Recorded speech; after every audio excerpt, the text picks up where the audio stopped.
part of the Press Play Podcast Network. Look up in the sky. It's a bird. It's a plane. It's Superman. This is Jason J. Lewis, the voice of Superman on Justice League Action. This is Mark Wade, writer of Superman Worldwide. You're listening to the Krypton Report.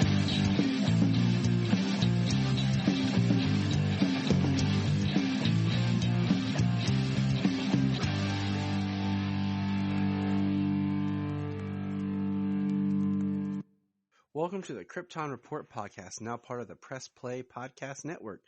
We are dedicated to all things related to DC Comics with a strong focus on Superman and all things Kryptonian. We discuss movies, TV shows, games, and of course, comics. I'm your host, Tyler, the Superman of Blue, the Man of Tomorrow, and with me as always, my better half, the man that you love, not Santa Claus, but the other man in red, James. What's up, buddy? Hey, what's going on? Oh, excuse me. He's like, sorry, introduce me, and then I just start getting like, he's like, what's going on? in my throat. I'm dying. Yeah. Don't mind me. I'm just fighting off Metallo. he's like, look, man, I just saved the city. I put everything. I just wanted the world to stay saved. You know, like I saved right? for a minute. Can't it just stay saved? Like I just cleaned up this mess. Can it stay saved for just a minute? And if you don't know what we're talking about, that's a shame. That is a shame. Yeah. Another. It was referenced. I think we got fairly close. Oh, to we the did. dialogue. We got really close, if not spot on, between the two of us. But hey, let's talk some news. Let's see what we got some news wise. I got some stuff that we've talked around, stuff I missed. But so Superman and Lois is on another break till the end of April. Dang. But they announced, it's like, what, June 21st has been announced as the season finale for this season. Yes. So we have that. No, that'll come up faster than we know it, especially considering that it'll come back at the end of, I haven't done the math yet to see if It'll come back at the end of April. I'm sure we'll have another break, thinking. And then we'll get another break, and then we'll have like the penultimate and the finale, and we'll be like, oh, it's summertime. Yeah. So summertime. Batgirl, we haven't got anything more about Batgirl other than it has wrapped filming. There was a picture posted of Leslie Grace in her Batgirl costume next to the directors, and it announced that filming has wrapped. So that's cool. But we have no news of any kind of trailer, any kind of release. You know, we've talked about with the movement of the Flash film, what that does for Batgirl, and we got nothing.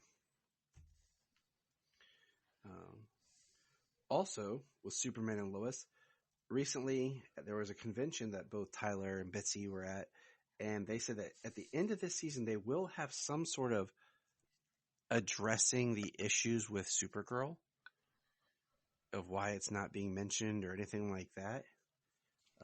It will somehow Supergirl will be addressed, acknowledged in the end of this season. So, well, that'll be a good thing. That'll be cool.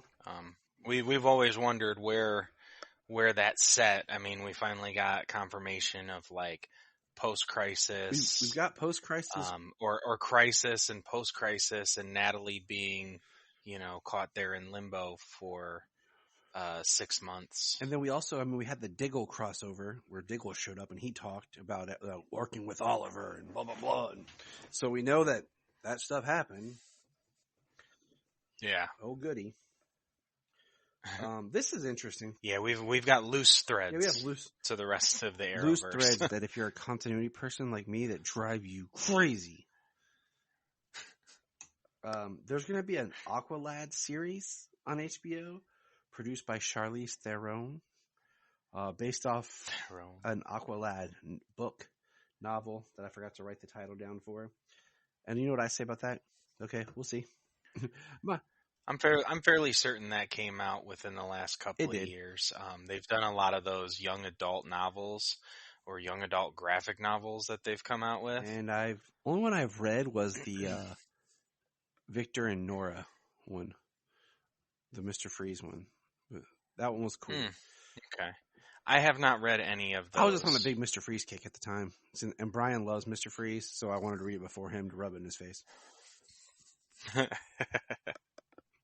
Let's see.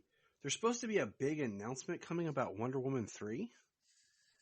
There was a thing posted on Forbes today, so the idea is that we'll be getting Wonder Woman 3 sooner than what we initially thought. It doesn't surprise me, considering that Patty Jenkins lost her Star Wars movie. The Cleopatra movie she was going to do with Gal fell through. The only thing she has right now is Wonder Woman. And you know what? This is not to sound mean or anything, but I think Patty Jenkins will do Wonder Woman 3, and then she'll kind of disappear and go back to making like indie stuff and maybe like high-end TV.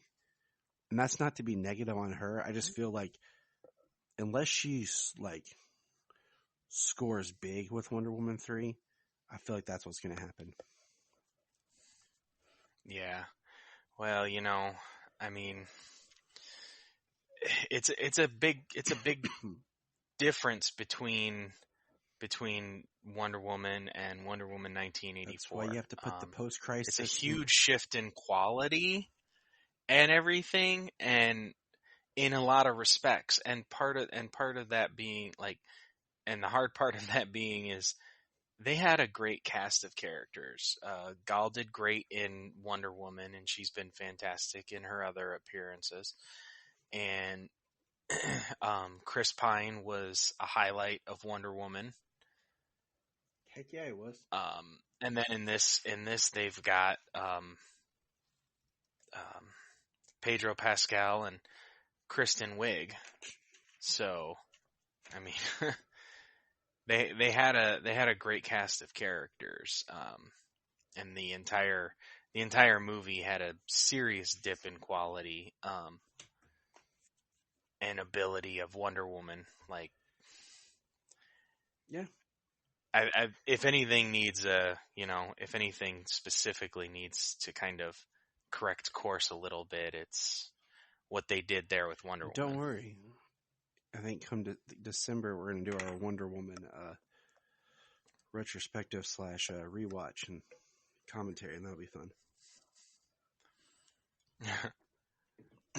Well, I probably won't watch it again until then. I don't have the desire to watch it again. That's the thing, and that's sad. Yeah, because the first one, I'll watch it all day long. I mean, it fits right in there with all the rest of my DCEU movies: Man of Steel, BVS, Wonder Woman, Zack Snyder's Justice League. Maybe one day we'll get the Ayer cut wedged in there. But yeah, so Wonder Woman 3, awesome. And if it's not Wonder Woman Returns to Themyscira, then they don't know what they're doing. Anyways, we got a new Super Pets poster. This was cool. It had a bunch of the pets and the heroes on it, but it wasn't all the heroes. Like Cyborg wasn't there. That was kind of a bummer. Cyborg with the afro. He wasn't on the poster, but it was cool that we got the poster. And they're hyping up and starting to do some promoting and marketing for it. Like, I think it'll be really good. And I know that talking with some people on Twitter and stuff, like, people are excited for this. Fans are excited for something DC to take their kids to. You know, we talk about things like you have to have something for the kids and for the families to go to together, or you're really missing a market. So, and Super Pets hopefully will be, the League of Super Pets will be in that. But the poster looks cool. I really hope that we can start getting some merch for it. Because I'm kind of curious what kind of merch we might get. Because I want a cool crypto collar if they make one. And if they make a figure of Superman in crypto, I want that too. So, absolutely. I like the suit they gave Superman in the movie. Yeah, it's pretty sweet, isn't it? Yeah. It's very Fleischer reminiscent. That's why we like it. Yeah. Yeah, I'm looking forward to it. You know, I just took the kids to see Sonic this weekend. And it was awesome. Oh, it was great. Yeah. It was really good. I laughed out loud multiple times. I'm going to go on a limb here and say that the Sonic series is the best video game movie adaptations. Oh yeah, I mean, I only watched one episode of Halo, and that was pretty good, but I haven't seen anything else yet. Okay, so I'm on episode 2, and all I'm going to say about Halo, I didn't play the game religiously. I played it a couple of times, and I feel like there's something missing in the show. Like, I just feel like Halo should be a movie. Like, I know it sounds weird, but like, it should just be a one big story, awesome action piece. It doesn't need to be a drawn out story. It needs to be just Well, it's got like at least half a dozen games. Exactly. So, it's to the point you just need to make it a movie series. Because I feel like it's the slow part that you're just like, I'm not here to watch two people talk. I do think that this isn't the Halo podcast, but we're just going on a tangent. I do think that how the first episode ended should have been more into episode 2. I think the first episode should have been like, this isn't the Mandalorian, but like, it should have been Master Chief more with his helmet on the whole time. Maybe he takes it off, but we don't see his face. It's kind of teased. Build up more of an interest in this character. Build up a little bit more of the side characters. And then what happens at the end of episode 1, I really feel like should have been episode 2. We should have got a little bit more action, I think, in episode 1 than we did, but that's neither here nor there. We should have been a little bit more world building before we jumped into the story of just the war between the Covenant and humanity. Before Master Chief goes rogue, and then we're gonna spend time with him rogue. Like we should have a whole episode of like him and his team, and just really getting to know them together. So the storyline of the first episode should have been 2 episodes. That's all I'm going to say. Yeah. Sonic, though, definitely, I think probably the best and most successful video game to feature, to film, to TV that we've ever had. I mean, it's very true to the games, but also like wholly original. Yeah.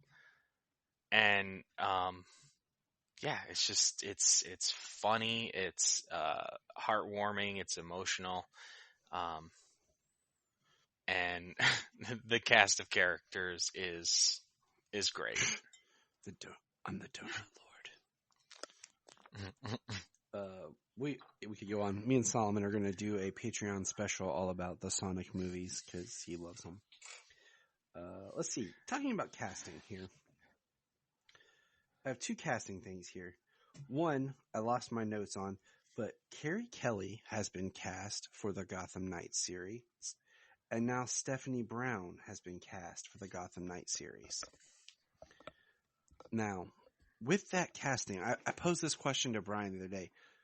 There is never, with all the TV shows that we've had since Arrow, we have never got double casting of a hero before. Like, you've never had, like, the same hero existing on 2 different shows. Other than that weird Superman thing they're trying to do on Naomi, but that actually hasn't been a full character yet. Until now. Because Stephanie Brown was on Batwoman. She was in an episode of Batwoman in season 2, I believe. Yeah. Not 3, 2. Yeah, I'm fairly certain too. And I've told you this in our chat, but Batwoman and Legends have not been picked up for another season. I kind of feel they're going to cancel Batwoman and put all their eggs in the one basket behind the Bat property with this Gotham Knight series. Yeah. Because they have now Carrie Kelly and Stephanie Brown. And like when we first talked about this show, when it was first announced, it was going to not be even characters we really knew. Now they're dialing into characters that we know more. And they've cast TwoFace for Gotham Knights. And this is one we didn't get a chance to talk about. Misha Collins, our good old friend Castiel, has been cast as Harvey from Dent. Supernatural. TwoFace. And that's a big deal. That's a big get on the CW side, I think. Castiel was on that show for a very long time. I mean, he's a great actor. So I'm excited to see what he does with Harvey Dent / TwoFace. Also being that TwoFace is my favorite Batman villain, and I feel we've never had a really great TwoFace. Like Aaron Eckhart was good, but he was dead before he even got to begin. Yeah. Well, this is fantastic actually, because it's a show, so we get a little bit of that long form storytelling. We possibly get to see multiple visits of that character. And Batwoman, just dropped season 3 on HBO Max. And we actually began watching it tonight after we rewatched Superman and Lois. And I hadn't watched season 3 yet. So the idea that all of the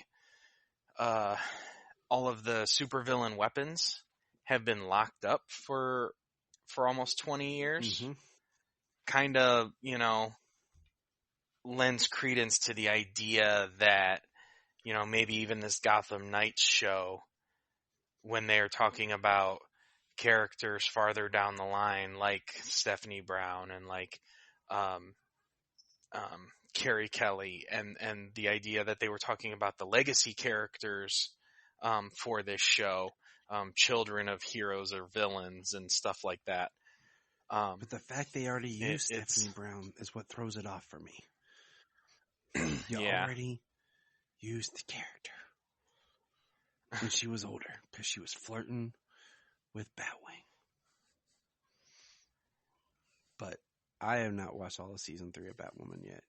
I didn't start after I came back from like the holiday break, so now it's on HBO. It's on my to-do list. Yeah, well, it's on HBO. We started it, so usually we tend to watch a lot of stuff through, especially if it's just one season. It's harder when you're trying to like catch up on an entire show.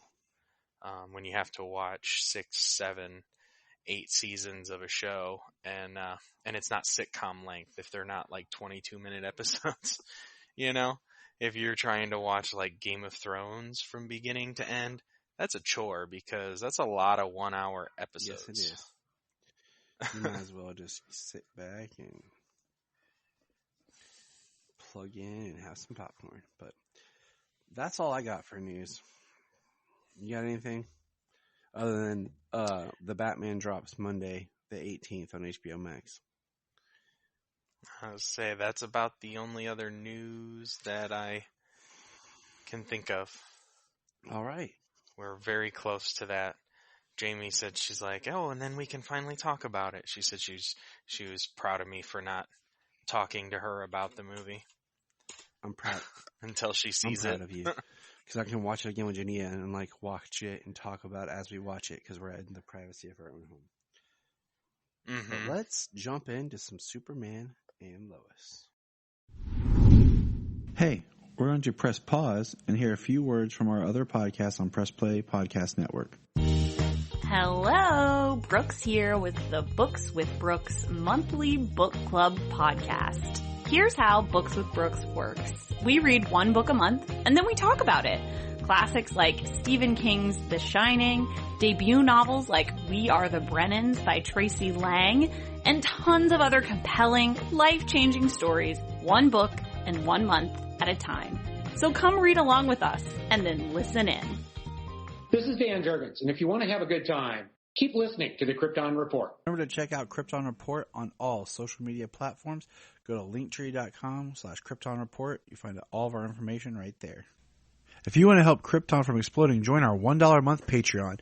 That's right. For $1 a month, you can be a Patreon member and get exclusive extra bonus content of commentaries from our different DC movies, as well as conversations on anything that we feel like. Could be current events, could be current movies. Usually it's current movies, or just a good old-fashioned chat. Check it out. Patreon.com/Krypton Report. So Superman and Lois. We love this show. And this episode is called 30 Days and 30 Nights. All I could think of was 30 Days of Night. Yeah, that's what I saw first.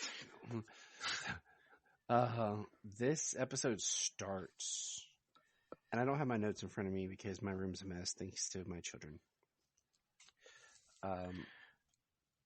This episode. Well, the episode begins with Allie in the DOD. Yeah, and it's her getting free because they took Lucy where she helped Allie, and they fixed Bizarro's suit for Allie to wear to cross over, and Superman flies to stop her, but doesn't show up in time, and then he flies in to wherever she is, and we see him like just take off, and it looks like it's like tearing his suit as he flies through the portal, and then the whole episode, that's it, he's gone.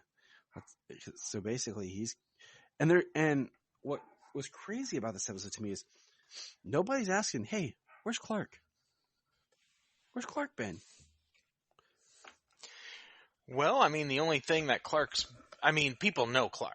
We know that. People know Clark. But the only thing Clark was doing was coaching football, and the rest of the season's been canceled. Yeah, but I mean, Lana's not like she's having her big mayoral race. You know, it's voting time. Where's her best friend? Yeah, where's Clarky? You know? And that's I know she's got a lot going on, but yeah. And that was the one thing in this episode that kind of threw me, was just like nobody cares about Clark. Yeah. And I'm just like, poor guy. Like Sarah's not asking her boyfriend, hey, your dad hasn't been around for like a month. Let's just hold off on before I rip Sarah a new one. Okay. Man, my phone was updating.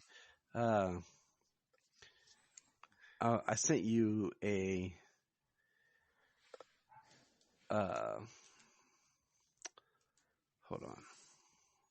Something on Twitter. Yeah, it was someone on Twitter posted. I was like, I just completely agreed with this quote, and I'm going to pull it up right now. And it was about the episode, and it just kind of summed it up. And hopefully, there it is. All right. It said, Sarah cheats on Jordan, then expects him to be friends with the other party, doesn't confide in him because of her family issues, but expects him to talk about his family issues, then proceeds to dump him because she is not the center of attention. Mic drop. Well, that's very true, but I mean, you know, in their last conversation, she says that she can't be second, which is understandable, but he's asking her to be second to something she doesn't know. You know what I mean? Like, I see it a little bit from both. I mean, she's going through a lot. She's definitely going through a lot. And it's impacting her decision and stuff. And he can't tell her what's up, you know, he can't tell her what's going on. They've already been, him and his dad have already been through that. But I mean, I'm just glad it's not as bad as, Lana and Clark and Smallville. Yeah, but I mean, yet it's too early to tell, but even still. But what makes me mad is, you know, we go back to the first episode, and they're like, he shows up like, oh, why is he here? Why didn't he call? And, you know, they really make him feel bad that he is all Sarah focused.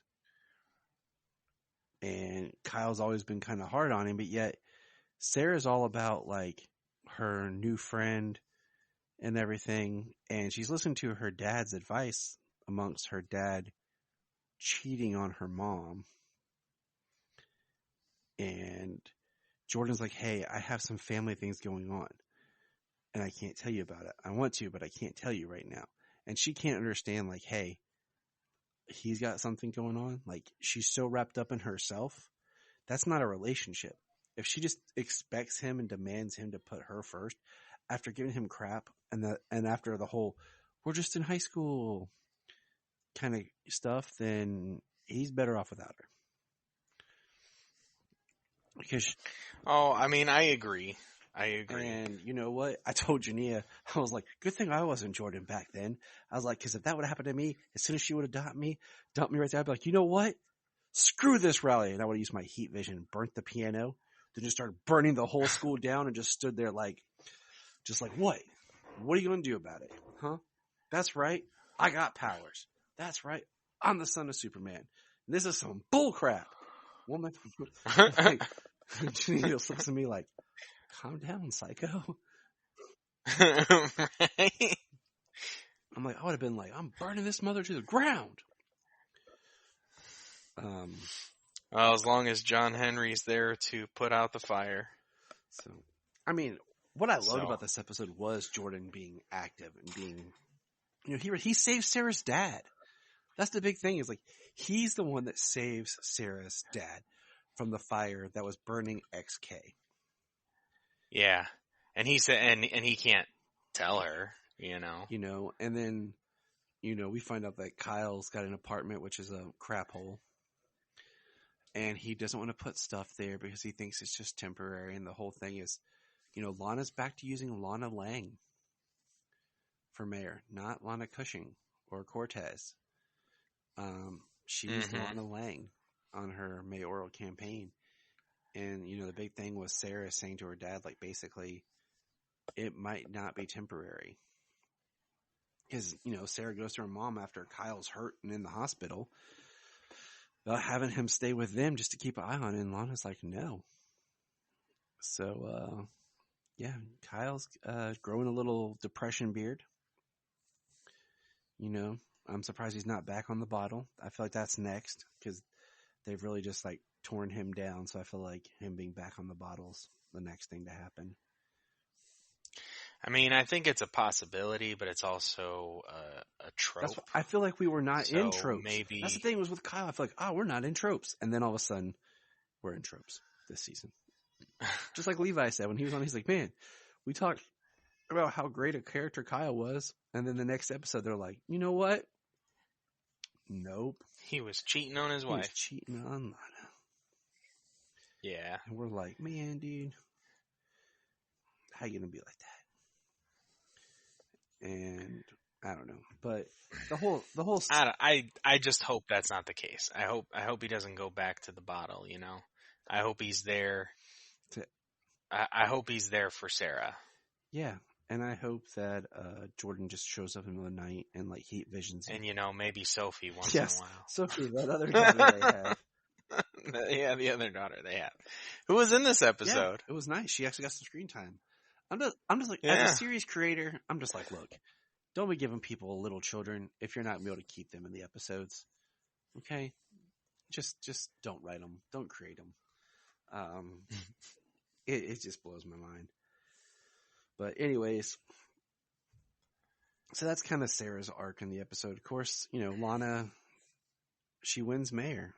That was awesome. I mean, I knew she would. I mean, it just made sense. We've kind of been saying that since the last season that Lana should be mayor. Well, yeah. We've been saying that since last season and saw it coming, and the fact that the mayor is just, he's just a sleaze. He's been mayor for how long and like running uncontested basically. And the city, Smallville has just gone further into bankruptcy and into crapper poverty, and he hasn't been hurting for it. Politicians and corruption, they go together. Yep. What a douche. Let's see who else. So Jordan, Jordan's using his powers, and of course John Henry sees Jordan, recognizes him, and tells Lois before Jordan has a chance to tell his mom. Lois goes off and then gets mad. Which was a nice part of the episode, though, because John was like, "You might want to tell her before she finds out from somebody else." But then by then it's too late. John is John, his brother, since we have two Johns. Yes. And he's like, you're right. And then he decides to tell her right after Lois finds out from John Henry. John Henry, who's been filling in for Superman as much as he can in his suit, because Superman's missing. Which is getting a lot of news coverage for. Yeah. Too bad he doesn't have a cousin to help out. But that's neither here nor there at the moment. She's probably off, on some peacekeeping mission, several trillion light years away. Yeah, that's what it is on another planet. Or another time period. Oh, yeah. Like 1,000 years in the future. That's what she should be. But what did you think about the whole John and Nat storyline? We haven't talked about them. What do you think about them?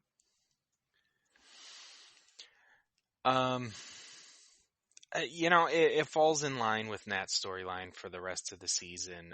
She's clearly having a tough time seeing Clark in front of her. She's clearly having a tough time with Lois in front of her and it not being her mother.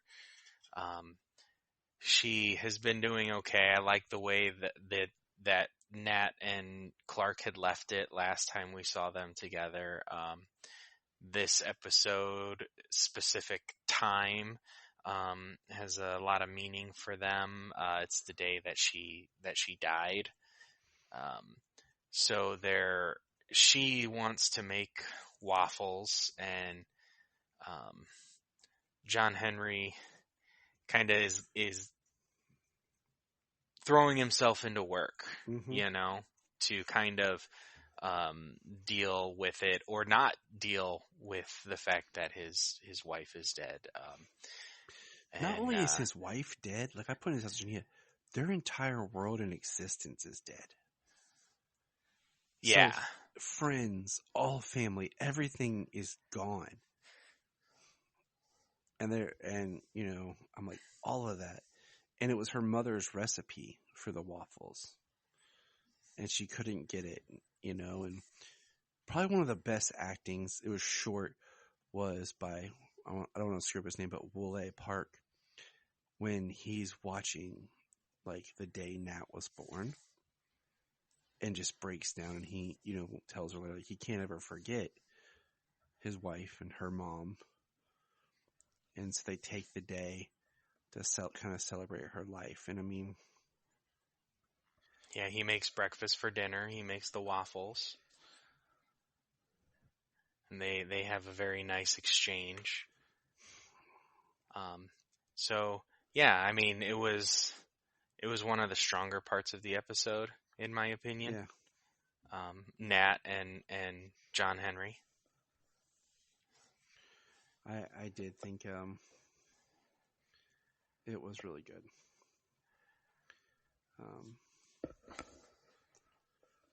And then I'm gonna like it when they finally make the name Steel stick for him. Like I'm gonna like it when that finally happens. Like we need a moniker. You need a full name. Steel. Yeah. I think one of my favorite parts was, so John Kent gives up Candace as the dealer. And I looked at Jania, I'm like, wow, ace reporter Lois Lane couldn't have figured this out and put it together of who John was protecting, that it was his girlfriend that was the dealer. Really? I said the same thing. I'm like, you screwed this one up, Lois. But, I mean, she's under pressure about Clark. She's with her sister and the whole Allie stuff. And, my favorite character not to like, Chrissy, wasn't in this episode, so it was awesome. And so they find out, and they're like, our grandpa basically runs the DOD. Ran, past tense, they don't say that. But, Sam's there, and they get some information, and Lois, Sam, and Jordan go, and Lois and Sam find where they're moving the drugs, the X, and there's a dude who has powers, who's inhaling, and, he kidnaps, ties up Lois and Sam, and I think my favorite part is she just kind of whispers, Jordan, if you can hear us, we need you. And he busts in and saves his mom and grandpa, and the dude like uses his heat vision, and Jordan just kind of like watches it and steps to the side and watches the heat vision and goes, huh? And then yeah, his real super speed finally kicked in. So like he's getting more and more powerful. It's awesome. Yeah, it was a pretty awesome scene, him coming to the rescue. I like him saying, you have to activate Jordan. That was pretty cool. I like their exchange. She's like, that knot will only keep getting tighter if you keep struggling. He's, how many times have you been tied up? And she says, you'd rather not know, or it's better if you don't know. But, yeah. I would have liked that she was Jordan like, Clark was a Boy Scout. That's an HBO Max joke. I don't think that flies on the CW. Oh no, we can get away with it. Oh, that's funny. I will admit I thought of something similar. Oh, yeah. That was way better, but I thought about the same thing. I looked at Jania, just gave her like the smile and the wink, like, because I won't watch the show without Jania. It's not fun to watch it without her. And she goes, did you watch the episode without me? It's been a while since you said anything. And I was like, babe, I haven't watched without you. I wouldn't do that. Just, there isn't a new one, so we have time. So I told her, like, right. We have time. We've been busy with life. Like, we have time. Yeah. The breaks have been helpful in that area. I mean, yeah, considering with the whole family trying to fight the flu and fight the forces of darkness. Yeah. But that was hilarious. And then the last like big thing of note that happened in the episode was John Kent was walking Candace home and gets kind of a headache and decides to turn around and head home. And we see Jordan and Lois on the porch. Then all of a sudden this figure comes walking up and it's, oh, hey, it's John. But they're like, wait, it's not our John. And it's very 90s Connor Kent looking John like we saw in leaked photos. And he's from... Yeah, I mean, all we get to see in this shot is him come up with a little bit of the slicked up hair and the leather jacket. We've seen some behind the set photos that it's very, very much 90s with a little mixture of the t-shirt and jeans days. Yeah. But yeah, the suit was very 90s, and actually kind of I'm pretty interested in seeing what happens there. Yeah, because he says, Superman was too late. And I told Janine, I was like, what's interesting is he's not real pale white like Bizarro was. So I'm kind of curious to see what full on, like, because the next episode is supposed to be all Bizarro world. So I'm curious to see what that's going to be. But I liked that episode. It was good. Yeah. We get the closing shot is he says he's too late, and then it shows Superman on the ground in Bizarro world looking at something flaring up, and then we get the Superman logo. Dun, dun, dun, dun, dun, dun. I don't know what that is. I just thought it was cool. So, but yeah, good stuff. Yeah, I mean, good episode. It kept my attention the entire time. And all without Superman. Yeah, I mean, the whole cast is a great cast that, as much as I love, Tyler as Superman and everything he does, and having Jordan do his little Smallville story helps. So I enjoyed it. Yeah, thoroughly still enjoyed it. I still don't, I still don't really have any complaints about the show. Yeah, I mean, I'm liking everything they're doing.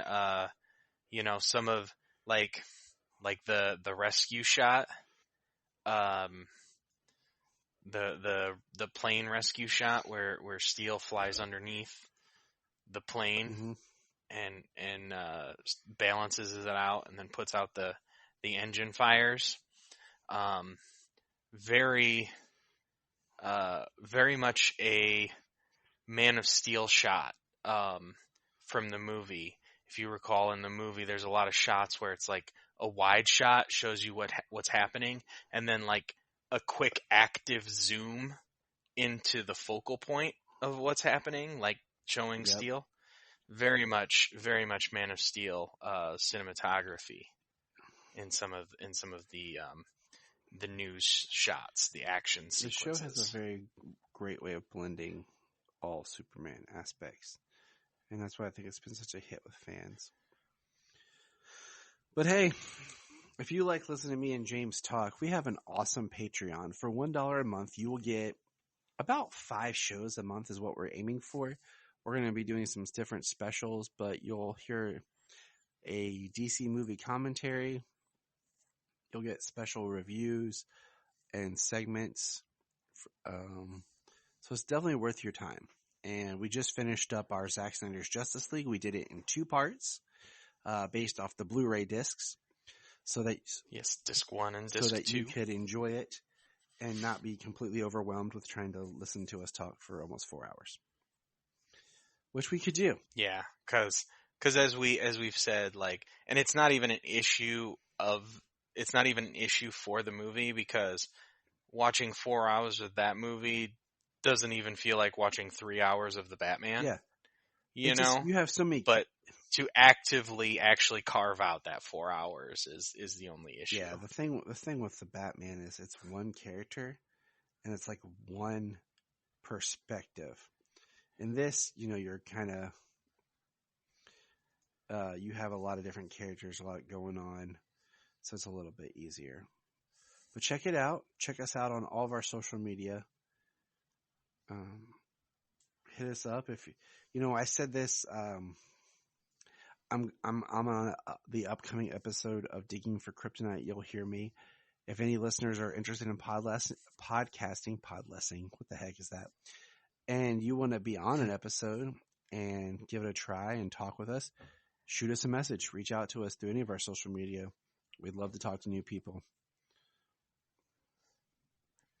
So remember, James has an awesome beard and it's good looking.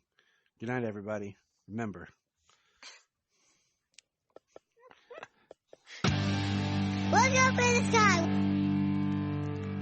We just want to say, if you've enjoyed this podcast, please check out other podcasts on the Press Play Podcast Network. But also, if you love Superman and DC Comics, please listen to the following: The Last Sons of Krypton, Superman the Animated Podcast, Holy Batcast, The Geek of Steel, Digging for Kryptonite, The Aspiring Kryptonian, The All-Star Superfan Podcast, and Superboy the Legacy Podcast. Enjoy.